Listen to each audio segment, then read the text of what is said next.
or go. Hello, everybody. Today we're going to be working on creating a zombie special effects.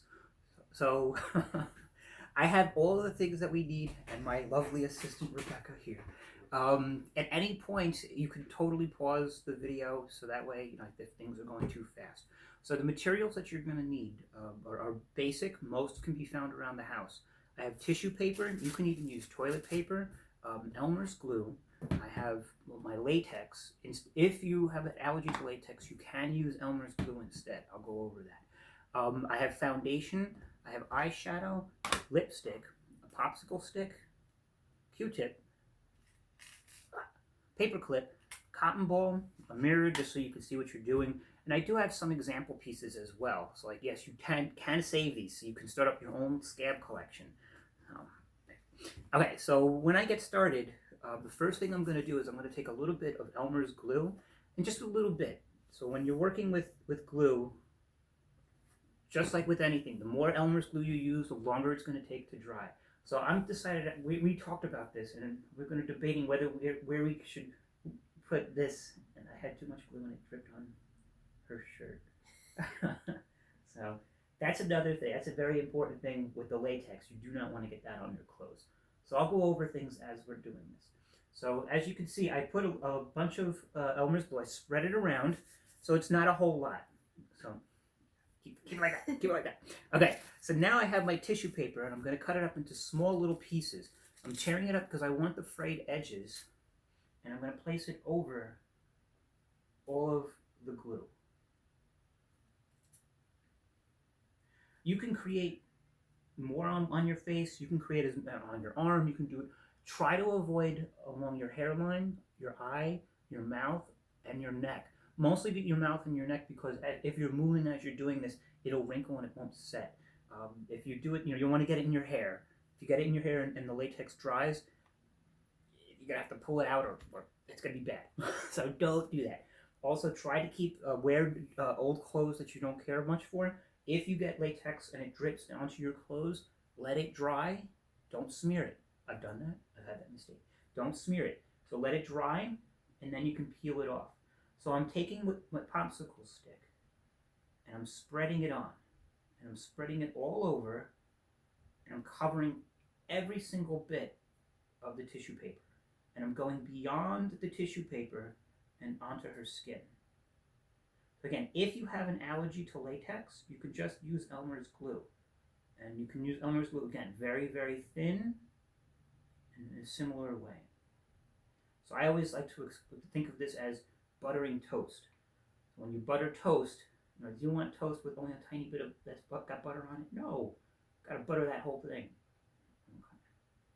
So once I get that first coat of latex on, I'm ready to put on my second coat of tissue paper. And again, I'm going to take that tissue paper and I'm going to cover up the whole area. What I don't want to do is I don't want to take this tissue paper and have it stick out and have even a little bit or a big piece sticking off and going beyond.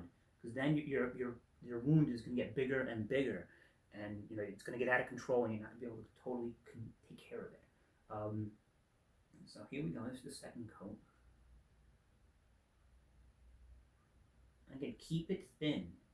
The thinner it is, the quicker it will dry, and you want to keep it thin, especially around the edge where the tissue paper comes to an end, where you have the latex touching the skin, because you want it to look more natural. If it's very clumpy and it looks very big, it's not going to look very natural. And Rebecca, if you have any comments or things you want to chime in, you can. I'm good. Okay. So I'm on my third coat of tissue paper, and this is going to be my final coat. So this is, again, just one example. You can do multiple ones on your face. I have a couple of pictures that I'll show you of things that I've done in the past.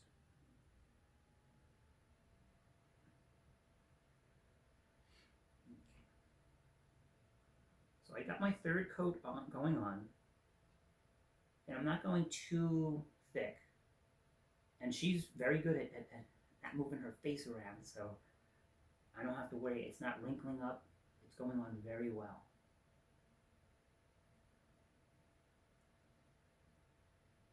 Okay. All right, so that's it. We're done with the latex. It's drying on. Maybe if I go in just a tiny bit and spread it around just a little bit. Again, I'm trying to be very careful not to get close to her eye. Okay, I like that. All right, so while that's drying, I do want to show a couple of examples that I've done in the past. So here's, I took pictures of myself, big cuts and gashes and bruises that I've done. So things like that. This one I had a splitting headache. Okay, don't move. Okay, so you could really play around with it. You can add a whole bunch of different materials to it. This one I had a shaving accident. You can do the bullet hole thing. Maybe I could show that one too.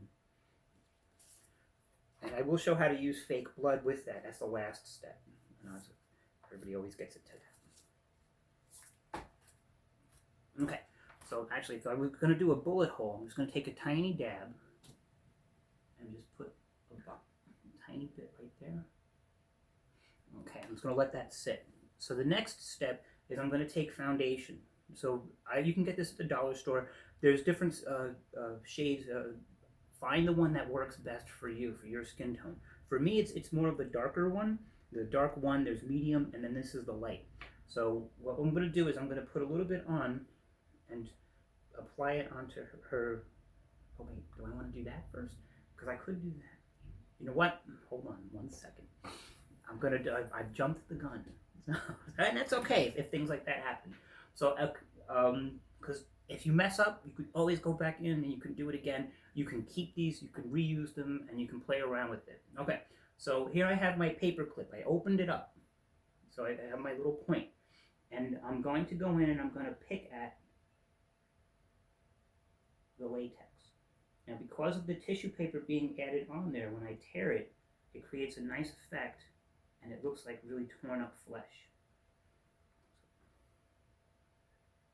Go in with my hand here.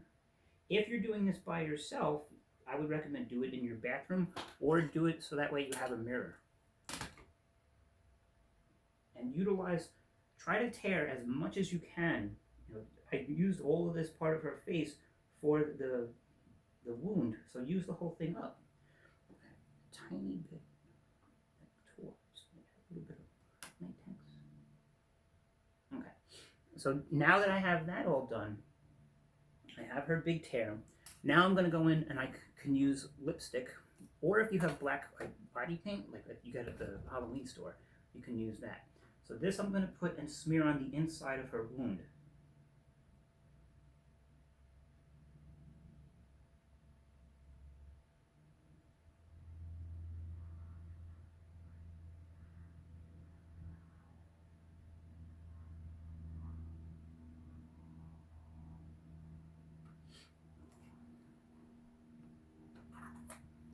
So that you can use lipstick if you have a little bit of I have the black body paint. I love this stuff. Oh, this one's near empty. I love it a lot. I take this, I can smear it in. The fact that the color is off, like this is very dark, doesn't bother me because this is the first layer. So this is the interior wound, so that it looks like that's not a big deal. So of course this one's nice and empty. And you want variation in your cut. Okay. All right. So now that I have this all taken care of, so now I'm ready to go with the foundation. My fingers are getting pretty dirty, pretty messy already. So I got my foundation. So I'm going to apply with my finger and start to smear it around.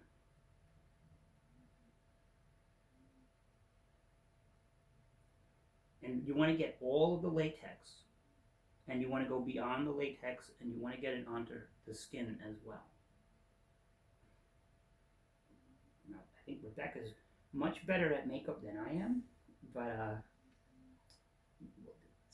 going to have her take a look in a second, and if she wants to try to blend, she can. So if you would like to. Oh yeah.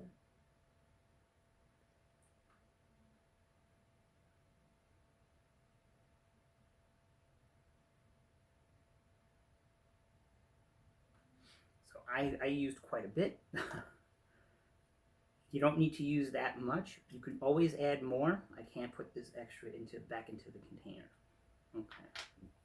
So after you get the foundation on, now we're going to go in with, I have my eyeshadow, and I can just take some of this. I like to just take it, and you can add this in to really play around with the idea of the wound.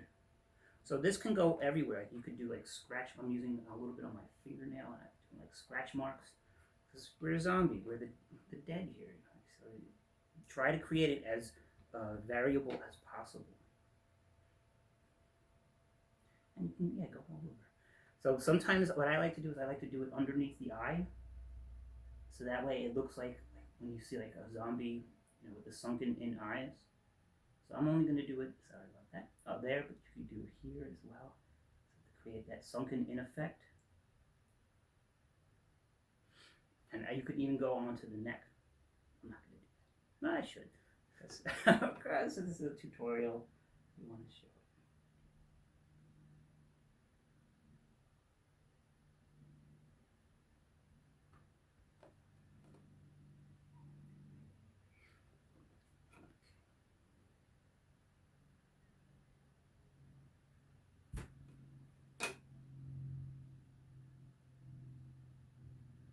So I still see some bits of white, which I don't like. So I should really try to cover that up.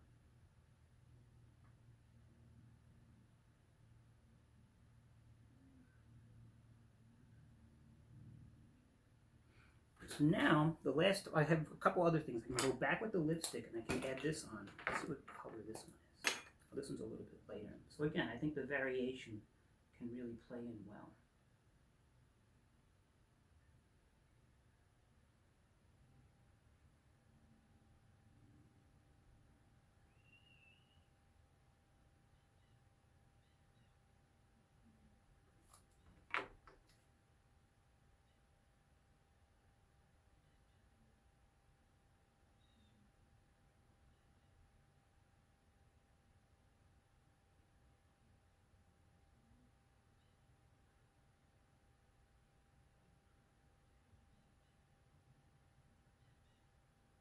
Okay, so now let me see what we got. It's a little light. And I have one other thing that I can use. And this is, I have some colored makeup here where I can add that in as well. And if you go to the Halloween type store, you can find these things. So I can really make it look like a bruise. Again, you don't need much.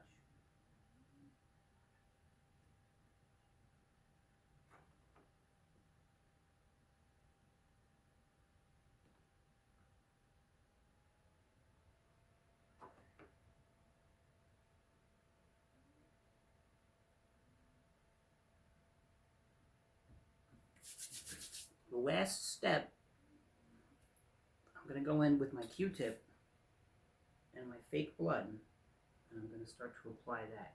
You can really go inside, you can really get it good in there.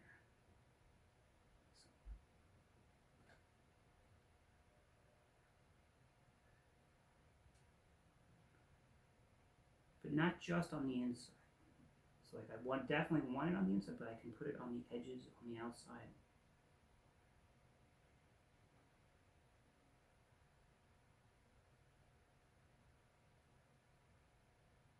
And if you let it build up, you can get it to drip.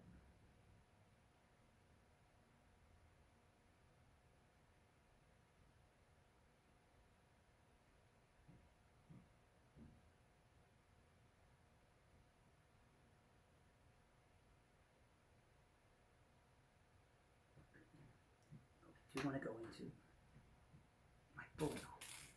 So if I just take a Q-tip, or I can take a pencil and just rub it around in the center there, I can dent it so it looks like a bullet hole. And then I can go in, once again, I can take a little bit of the black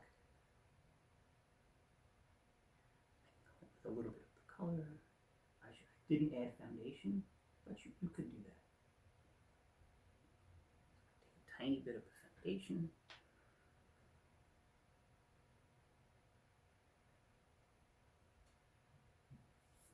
And then I take a little bit of, again, the fake blood. If I let it pool up, it will start to drip.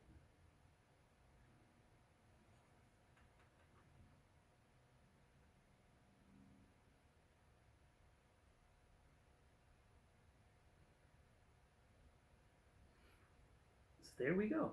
I think that's it. So again, if you're interested, you could go in and you could do this as many times as you want. You could go in with different pieces, like I have my cotton ball. So if I took my cotton ball and if I tore it up, and I can place that on and color that in as well, so it looks a little bit more meatier. So it gets some nice depth in there, some volume onto it.